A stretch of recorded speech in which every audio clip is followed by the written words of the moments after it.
Should Scott Morrison be considering his position as a member for Cook? He's already explained to us he doesn't have any trust in government.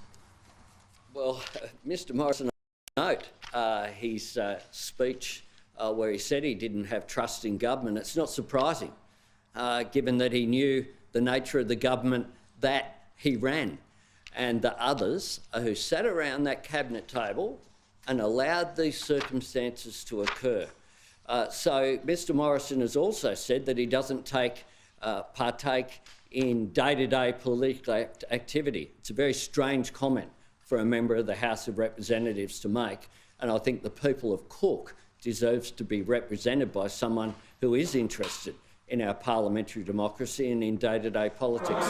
David? Are you open to changing the law so there is an obligation on future governments that when a minister is sworn into a portfolio, it is publicly revealed, either gazetted or revealed in some other way, so everybody is clear about who a minister is? I am open to a range of reforms or suggestions, but let's be clear here. This isn't business as usual. Conventions apply to the way that our democracy functions. It also is the case that the Prime Minister of the day tables information saying who's responsible for what. I had a whole week off.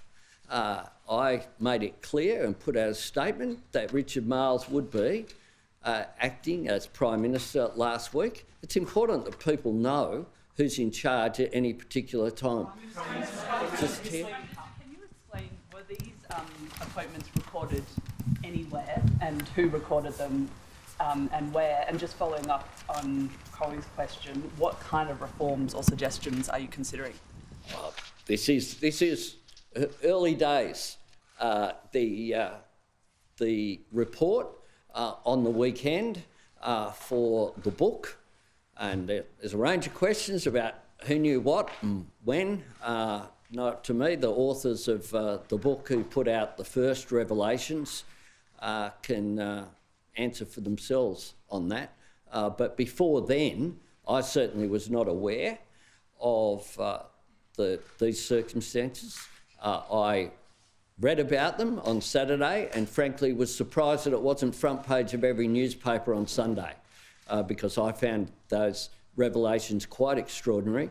We'll follow this through. I am giving you the information that I have at this point in time. Clearly, there is more information needed and we'll be searching for that information in an appropriate way.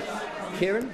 Worried about the vulnerability this episode has exposed within our system, and if they were transparent about the moves, would it have been okay? I cannot conceive of the mindset that has created this. I cannot conceive of the way that the government has functioned that have led to a point whereby someone says, I'm the Prime Minister of Australia. I'd also like to be in charge of health, finance, treasury, industry, science, home affairs, resources. I cannot conceive of how that occurs, and I cannot conceive of how a cabinet allows that to happen. I also cannot conceive of how a cabinet committee of one is established, and that's an issue that we've been raising for a period of time. I also cannot conceive of the way that this Prime Minister, when he was in charge, consistently avoided scrutiny. These are serious issues, and the fact that Scott Morrison spent a considerable period of time dismissing things that were fact as gossip, the fact that he dealt with publicly what should be publicly available information in the way that he did, and his cabinet colleagues supported this operating method as the government for 4 years.